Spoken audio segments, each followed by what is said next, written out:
Olá, seja bem-vinda, seja bem-vindo ao Mente Aberta Audiobooks. Na nossa leitura inclusiva de hoje, leremos o capítulo 12 do livro Manual para Sonhadores, da Natalie Trutman. Mas antes de começarmos, peço que se inscreva no nosso canal e ative o sininho para receber nossas notificações. Vamos a isso! 12. Oferecendo o nosso presente. Minha vida é uma vida feita de todas as vidas. As vidas do poeta Pablo Neruda. Aos 11 anos, eu tinha um professor de inglês que se chamava Colin e era muito engraçado.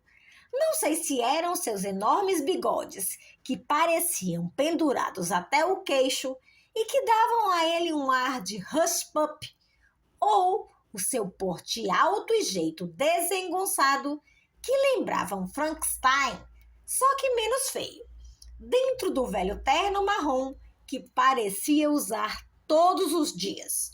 Ou se era simplesmente a forma indefesa como ficava parado na frente da turma e nos suplicava: gente, por favor, dá para se comportar? Mas o certo é que adorávamos as suas aulas e quanto mais ele suplicava, mais bagunça nós fazíamos.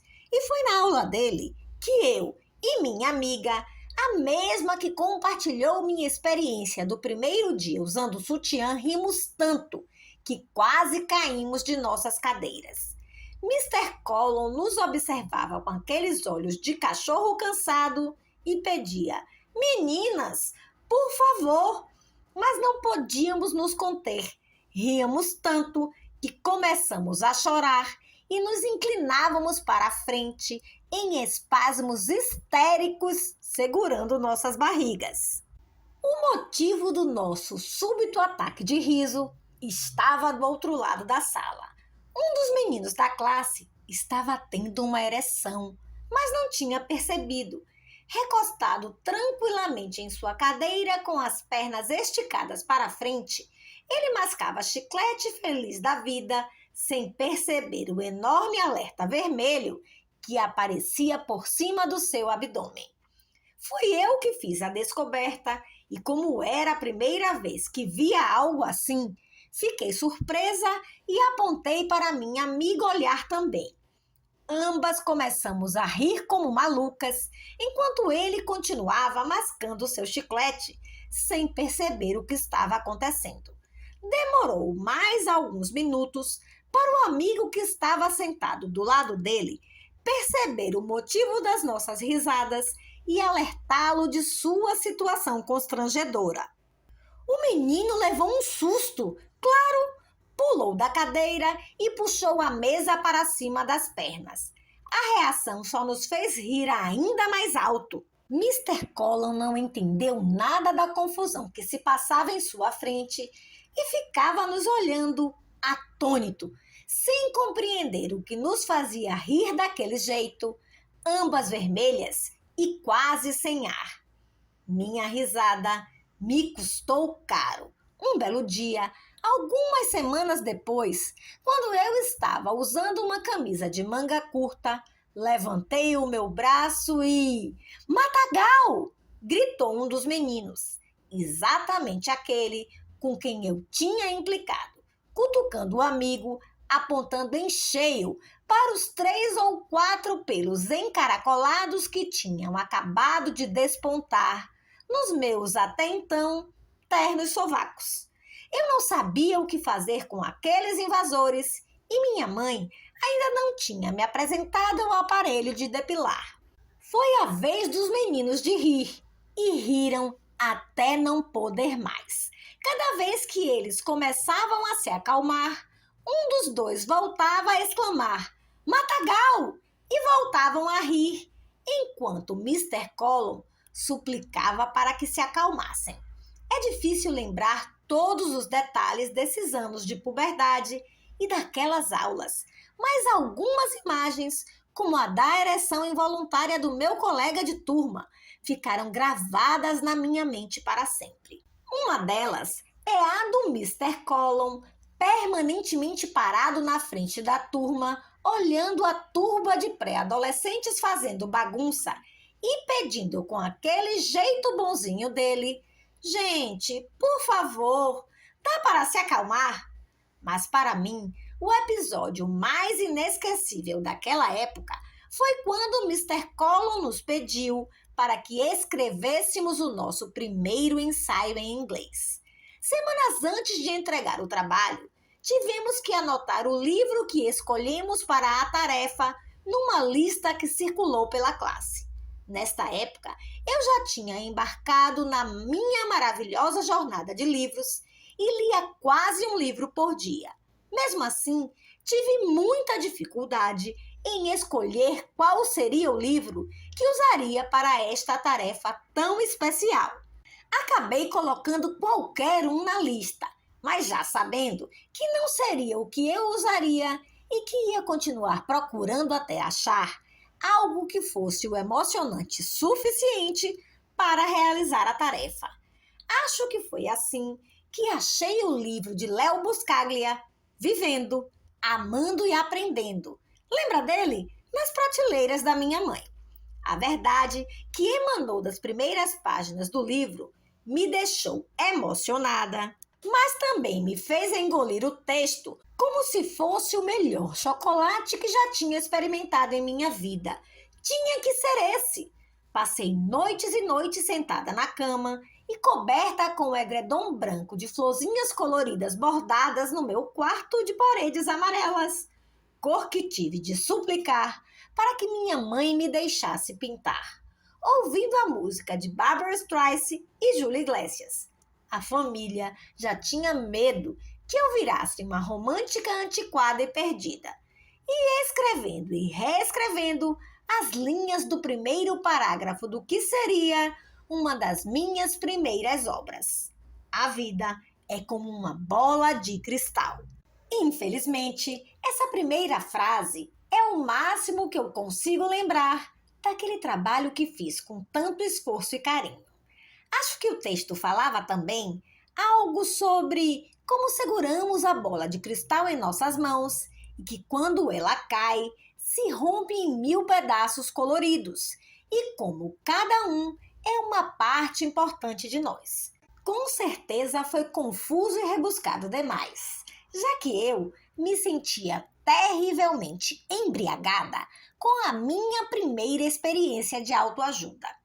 Infelizmente também não guardei esse ensaio. Nele havia um pequeno tesouro. Quando Mister Collum devolveu os nossos trabalhos, o meu tinha escrito em caneta vermelha com a letra firme e carinhosa do professor a mensagem mais importante que já recebi na minha vida. Você mudou o livro que escolheu. Acho que você queria fazer algo mais profundo, né? Natalie, você tem um dom para escrever. Não o desperdice.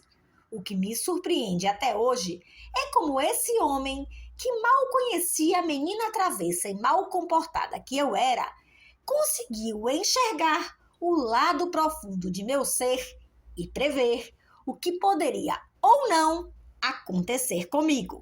Logo em seguida, por alguma misteriosa razão que não sei explicar, virei referência na aula de inglês. Todos os meus companheiros começaram a me procurar para ajudá-los a fazer os resumos dos livros que tivemos que entregar para o resto do ano. Só que eu não ajudava apenas, eu acabava fazendo os resumos completos para a maioria dos meninos da turma e não cobrava nada. Clara indicação de que nunca tive bom olfato para ganhar dinheiro ou para os negócios.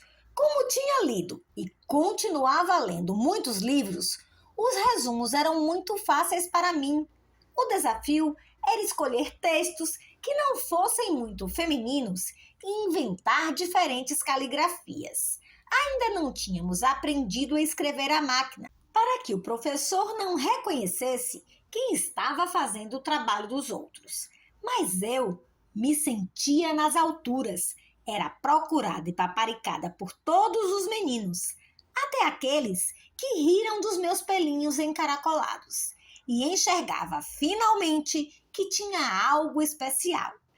Outra lembrança que ficou marcada na minha vida Foi a carta que Mr. Collum escreveu, fotocopiou e nos entregou quando terminou o ano. Ele era americano e acho que sua estadia na Guatemala tinha acabado. Provavelmente eram daqueles professores que fazem intercâmbio por um determinado período. Realmente não sei. O que sei é que foi a única carta que recebi na minha vida de um professor e que me senti importante por isso. Infelizmente, também não pude guardá-la.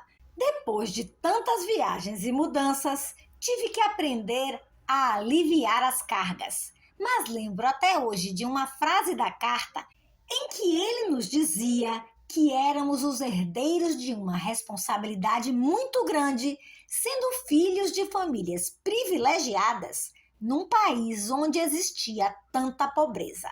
Lembro que tinha um trecho mais ou menos assim. Quando estiverem à frente de grandes empresas e em posições de destaque, lembrem-se dos meninos nas aldeias que cortam e depois carregam a lenha sobre suas cabeças e descem a montanha descalços para poder trazer um pouco de calor aos seus lares. Inglês continuou sendo minha disciplina favorita e escrever ensaios minha tarefa preferida. Mas nunca mais voltei a receber de um professor uma mensagem tão valiosa como aquela que o Mr. Collum me presenteou no meu primeiro ensaio. Lembrei dele quando li um livro de Natalie Goldberg sobre o processo de escrita que se chama Old Friend from Far Away. Natalie é uma autora americana que mora em Santa Fé, Novo México, e escreve memórias e livros sobre criatividade, prática zen e sobre o exercício da escrita. Natalie também é pintora e, nesse livro, ela conta a história de uma artista, Johann Michel, que admira muito e faleceu em 1992. Um dia, quando Natalie estava voltando para o Novo México, um voo fez uma escala em Dallas. Natalie sabia que havia uma grande retrospectiva na cidade sobre a vida de Johann e, sem pensar duas vezes, saiu do aeroporto e foi ao museu.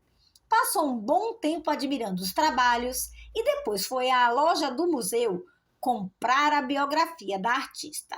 Logo que saiu da exposição, Natalie começou a ler o livro e viu que, na verdade, Johann teve uma vida muito difícil. Foi alcoólatra e morreu de câncer. Mas mesmo durante seus últimos dias, ela deitava no seu estúdio e fazia todo o esforço do mundo para se levantar e dar pelo menos algumas pinceladas, mesmo que fosse o único movimento que fizesse em todo o seu dia.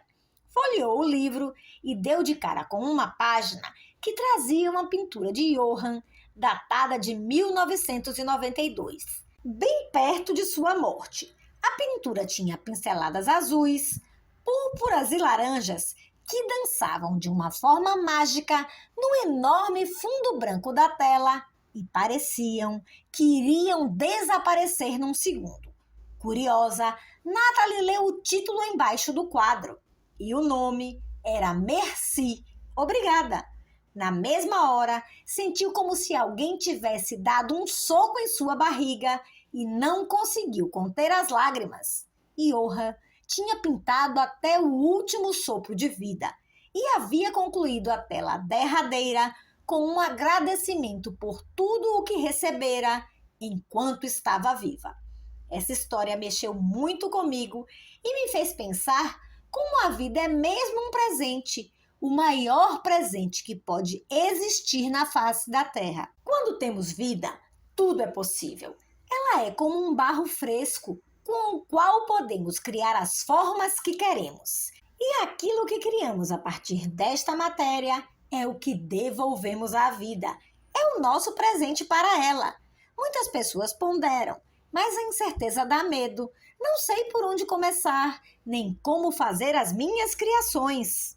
Tudo certo, mas e se não tivéssemos vida? Não há uma resposta padrão para ninguém. Cada um de nós deve começar a partir de agora a esculpir no nosso barro, seguindo o nosso coração, e acreditar no resultado final, por mais estranhas que pareçam as formas que nossas mãos forem capazes de produzir. Porque, apesar de serem estranhas, elas são produções genuínas. Falando em histórias diferentes e únicas, acabo de lembrar a de um outro pintor ainda vivo que tive o prazer de conhecer no Brasil há alguns anos. Se alguém optou por uma vida fora do convencional, foi ele, o pintor francês Titouan Lamazou, que desde os 11 anos queria ser pintor e já tinha observado que aqueles que eram catalogados como artistas eram um pouco marginalizados, mas também tinham mais liberdade na vida. Lamazou também era muito tímido, especialmente com as mulheres, e viu que a pintura dava a ele uma desculpa e uma forma de poder se aproximar delas e pedir para que mostrassem o corpo e a alma em seus retratos. Lamazou começou o curso na Escola de Artes na França, mas aos 17 anos abandonou-a por outra paixão, velejar. Logo ele se voluntariou para trabalhar com um conhecido velejador, viajou pelos 4 cantos do planeta e virou campeão na travessia ao redor do mundo com barco à vela. Durante todos esses anos e viagens, ele continuou pintando e se interessando cada vez mais em retratar mulheres. Até que numa viagem para a África, ele se deparou com a cultura da mutilação da sexualidade feminina. Foi aí que teve a ideia de pintar e entrevistar mulheres de diferentes países para explorar e ilustrar a situação feminina contemporânea. Assim, ele dedicou 7 anos de sua vida viajando pelo mundo e conhecendo mulheres dos lugares mais isolados e distantes que possamos imaginar. O resultado foi o projeto Zoe Zoe, o nome de sua filha, Mulheres do Mundo. 2 livros enormes e uma exposição belíssima com retratos, fotografias, vídeos e depoimentos de mulheres de todas as idades e nacionalidades. Por este trabalho, ele foi nomeado pela Unesco como Artista pela Paz. Anos mais tarde, criou a ONG Liz Strata para continuar sua luta pela defesa dos direitos femininos, já que ele acredita que até hoje é uma questão importante lutar pela igualdade entre mulheres e homens. Tive o privilégio de conhecê-lo quando ele trouxe para o Brasil a exposição Mulheres do Planeta em 2009. Era o ano de Brasil-França, mas por alguma razão, os patrocinadores que haviam prometido colaborar com a exposição cancelaram o apoio de última hora quando Lamazou já tinha chegado ao Brasil. O pintor ficou numa saia justa, com uma enorme exposição para montar e sem o capital suficiente para fazê-lo. Eu participava de um grupo de mulheres executivas e uma delas, que trabalhou na tradução dos livros de Titouan, nos convidou para um café da manhã com ele. A ideia era ver se alguma de nós poderia ajudar com um contato ou indicação para viabilizar a montagem da exposição. De cara fiquei admirada com o jeito dele. Calado, simples, com um olhar carinhoso e profundo e de poucas palavras, sem tentar impressionar. Quando perguntei a ele se nunca teve medo de fazer o que fez, ele respondeu que era a única coisa que tinha convicção na vida. Pensei comigo, este cara sabe exatamente o que quer e é feliz com as escolhas que fez. Talvez seja uma pergunta que devemos nos fazer sempre. Afinal, somos criadores ou predadores? E qual é o legado que queremos deixar ao terminar a nossa jornada? Recebemos este bem precioso que se chama vida e a liberdade de fazer com ela o que queremos. E o que decidimos? A resposta está dentro de cada um. Nosso legado não precisa ser a coisa mais complexa do mundo. Pode ser algo como uma simples pilha de cartas escritas à mão para os nossos filhos. Esta foi a história de Lakshmi Praturi, co-host do TED Índia e fundadora do The Ink Conference. Ela conta em uma de suas palestras como seu pai deixou para ela algumas cartas e um caderno de notas, onde escreveu sobre os pontos fortes e pontos fracos dela e deu várias sugestões para a melhoria. Hoje, ela se arrepende de não ter mais tempo para estar com o pai, porque sempre esteve em todos esses anos muito ocupada. No entanto, a cada vez que ela abre as cartas ou lê o caderno, passa a sentir-se mais conectada com ele através da escrita. Eu acho que no final das contas, o mais importante é sentir que temos feito algo com a vida que temos. Por isso, essa constante pergunta que nos persegue enquanto continuamos fazendo algo que não tem muito significado para nós. Mas é só isso? E essa pergunta que continua nos incomodando, independente do sucesso, dos acertos e das aquisições materiais que já tivemos. Cada um de nós recebe uma vida tão diferente, por que não fazer dela o que realmente queremos? Por isso não funciona apenas tentar imitar o caminho ou ouvir a experiência do outro. O presente que cada um recebe da vida é único.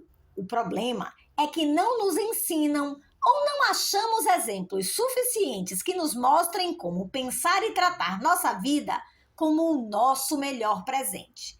Sobre esse tema, o meu querido Léo Buscaglia, eu avisei que o livro dele me marcou desde muito cedo. É claro e direto.